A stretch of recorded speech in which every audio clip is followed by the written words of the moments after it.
Minha fé precisa de mim pra viver o amor sem fim. Só a Escritura vai me guiar, a palavra de Deus vai me sustentar. Olá, que bom ter a companhia de quem nos ouve para mais uma conversa. O Minha Fé Precisa de Mim. Vamos olhar juntos para as leituras, para as reflexões do dia 19 de outubro de 2025. Cai num domingo, o 19º domingo após Pentecostes. É uma proposta muito boa, porque essas leituras, Gênesis, Salmos, Novo Testamento, elas parecem mesmo que, que conversam entre si. Vão montando, assim, um quadro da fé que, por um lado, depende totalmente de Deus, da ajuda dele. Mas, por outro, exige uma ação, né? Uma postura ativa da pessoa. Buscar, lutar, não desistir. Vai ser legal ver como cada trecho contribui para essa visão geral, sabe? Da nossa relação com Deus e da fé no dia a dia mesmo. Legal. Então, vamos começar pelo começo, né? Pela base de tudo, que é a confiança na ajuda de Deus. O Salmo 121, ele responde aquela pergunta: como é que eu posso louvar a Deus? E olha, logo no versículo 2 vem a resposta: o meu socorro vem do Senhor Deus, que fez o céu e a terra. É uma declaração de origem mesmo, né? De onde vem a ajuda de verdade. Exatamente. E isso fica ainda mais forte se a gente pensa no contexto desse salmo, né? O 121 é um cântico de degraus, ou cântico de romagem. Provavelmente era cantado por gente que estava viajando para Jerusalém, talvez passando por lugares perigosos, sabe? Desertos. Imagina só o sentimento de vulnerabilidade. E, ao mesmo tempo, essa declaração de confiança total. A mensagem é muito clara. Deus não é um protetor distante que ajuda de vez em quando, não. Ele é o guarda que está ali, presente, aquele que não dorme, não cochila, que protege dia e noite. Nossa, essa ideia de um Deus que está sempre alerta, que não se distrai, é muito forte mesmo. E a oração que vem junto com o salmo no material parece que pega justamente essa sensação de segurança, né? Sim. A oração é quase um espelho do salmo. Ela expressa gratidão assim, bem direta.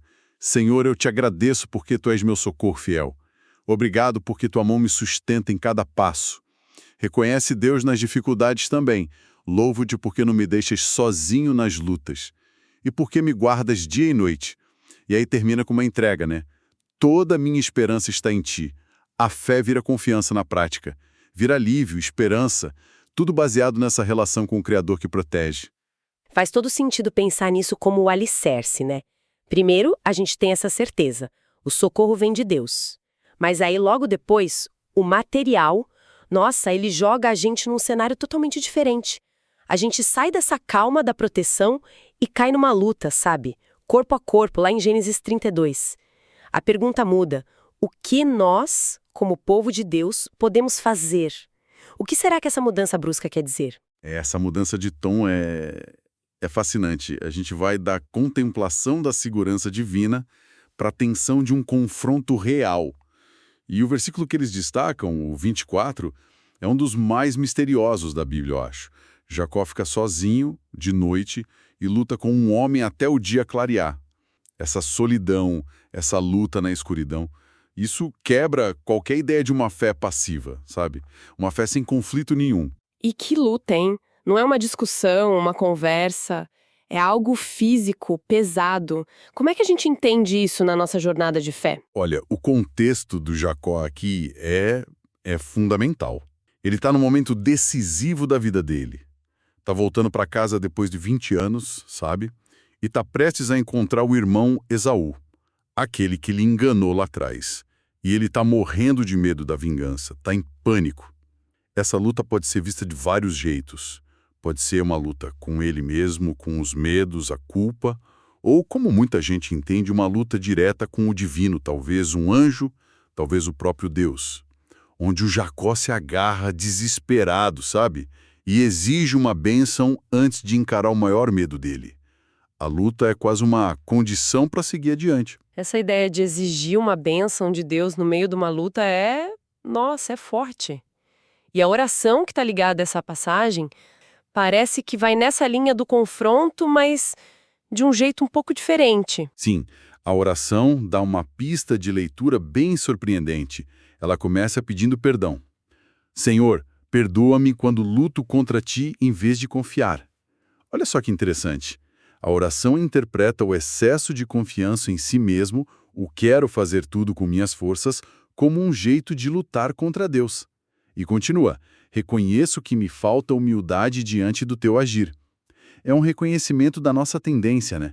De querer controlar tudo, de resistir a depender.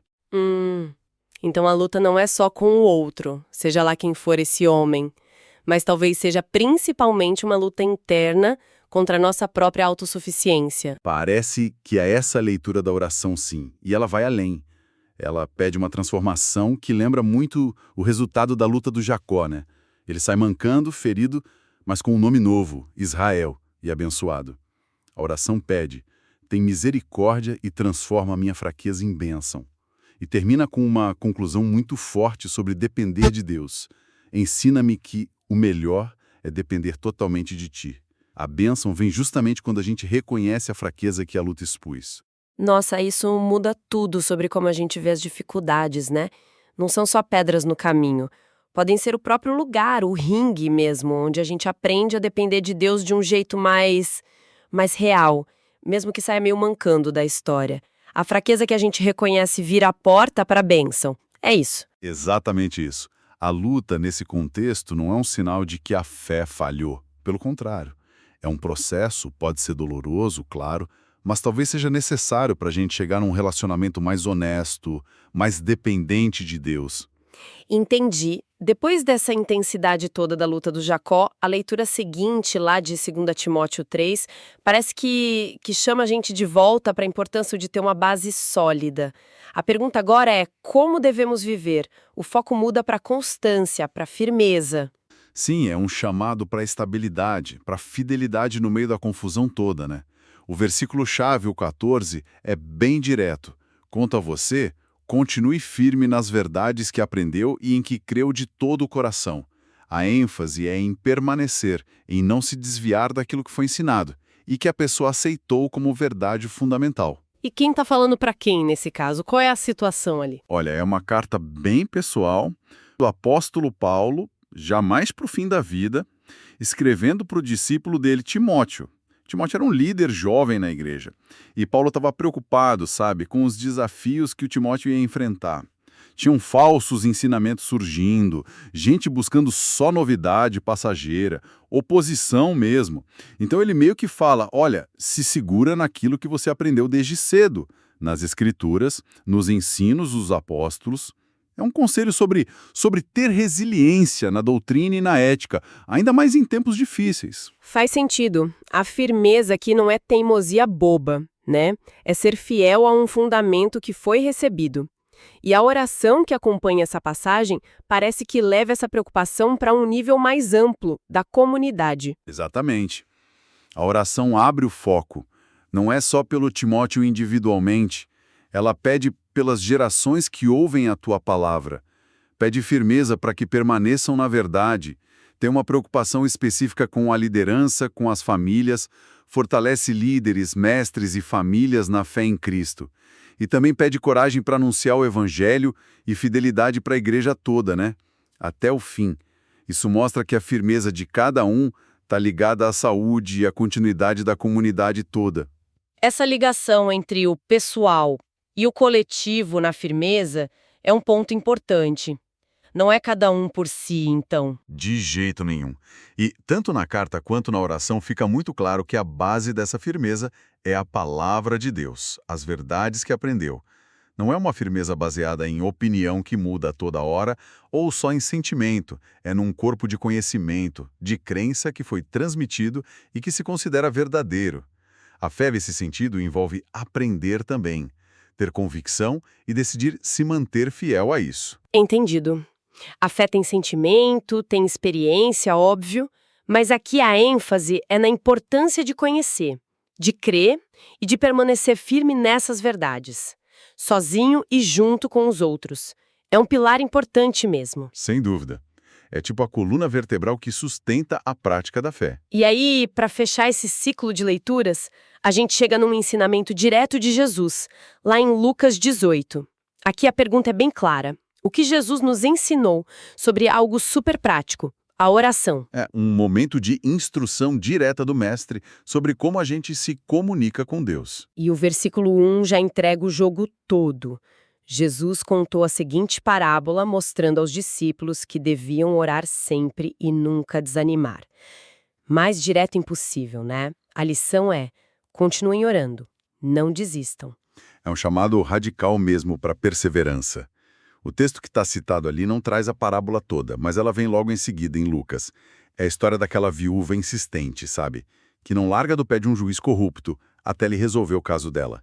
A lógica de Jesus não é comparar Deus com um juiz mau, de jeito nenhum, mas usar um argumento do tipo quanto mais.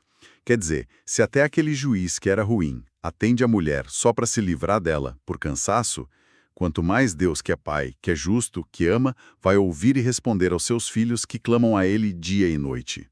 Ah, então a ideia não é vencer Deus pelo cansaço, como se ele fosse meio... Não, de modo algum. A insistência na oração no que Jesus ensina não é para convencer um Deus que está em dúvida. É uma demonstração da fé de quem está orando. É a expressão de uma confiança que não desiste, mesmo que pareça que não tem resposta, mesmo que demore. É uma recusa a desanimar, a desistir dessa conversa com Deus. O foco está na atitude de quem ora, na constância, na confiança. E a oração que acompanha esse trecho parece uma resposta bem pessoal a esse desafio de Jesus, né? Totalmente. É uma declaração de intenção, de compromisso mesmo. Senhor, coloco-me à tua disposição em oração constante, pois quero ser perseverante sem desanimar diante das lutas. É como se a pessoa dissesse sim por ensinamento de Jesus. E vai até além, pede para que a própria vida seja um testemunho dessa fidelidade de Deus. E termina reafirmando a confiança total, quase fechando o ciclo que começou lá no Salmo, né? Que minha vida esteja sempre ao teu serviço em tudo. Quero confiar e esperar somente em ti. A perseverança na oração se junta com a confiança e com o serviço. Fica bem claro que a oração aqui não é só pedir alguma coisa, né? É uma postura de vida, é um jeito de resistir ao desânimo, de se manter conectado, confiante, mesmo no meio das lutas. Exatamente. Orar sempre é um estilo de vida, um estilo de dependência e de esperança ativa. Certo. Olha, o que me parece fascinante é que juntas essas passagens desenham uma fé que é, nossa, incrivelmente dinâmica, engajada. Ela reconhece totalmente que a iniciativa, o poder, o socorro, a verdade, tudo vem de Deus, Salmo, Timóteo, isso está claro. Mas, ao mesmo tempo, essa fé exige, ela envolve uma participação humana muito intensa. Não é uma fé de ficar de braços cruzados esperando. Ela aparece na luta honesta, que às vezes dói, Gênesis. Ela se prova na decisão de continuar firme no que se acredita, Timóteo. E ela se exercita na disciplina de persistir, de continuar buscando e falando com Deus, Lucas. E as orações que a gente leu junto com cada texto, elas funcionam como um espelho de como viver isso na prática. Precisamente. As orações são como a ponte entre a ideia e a vida real. Elas mostram como a gente pode trazer isso para dentro. A gratidão pela proteção, Salmo, a humildade na luta e o pedido por transformação, Gênesis. A oração pela comunidade e a fidelidade à verdade, Timóteo. E o compromisso pessoal de não desanimar na oração, Lucas. O resultado é uma fé que confia muito fundo, mas que também se mexe, luta quando precisa, se apega à verdade e, mais que tudo, persiste em manter o diálogo com Deus aberto. É uma relação viva, né? Não é um monólogo. E talvez, só para deixar uma coisa para a gente pensar depois. Se a luta de Jacó mostra que o confronto honesto pode levar à bênção, e a parábola de Jesus ensina que insistir na oração é vital para não desanimar, será que a própria atitude de orar com perseverança, mesmo quando a gente não vê a resposta na hora, será que isso já não é, de certa forma, aquela luta do Jacó? Uma luta não contra Deus, claro, mas contra o nosso próprio desânimo, contra a dúvida, um jeito de se agarrar na fé que, nesse processo todo, acaba fortalecendo a gente e preparando para todas as outras batalhas da vida com mais resiliência e uma esperança mais funda. Ótima pergunta para a gente ficar pensando depois. Como o próprio ato de insistir em orar nos transforma. Bom, esperamos que essa nossa conversa tenha trazido alguma luz, ajudado a aprofundar um pouco esses temas. Desejamos a todos uma excelente reflexão. Somente pela graça, só pela fé, em Jesus encontro paz.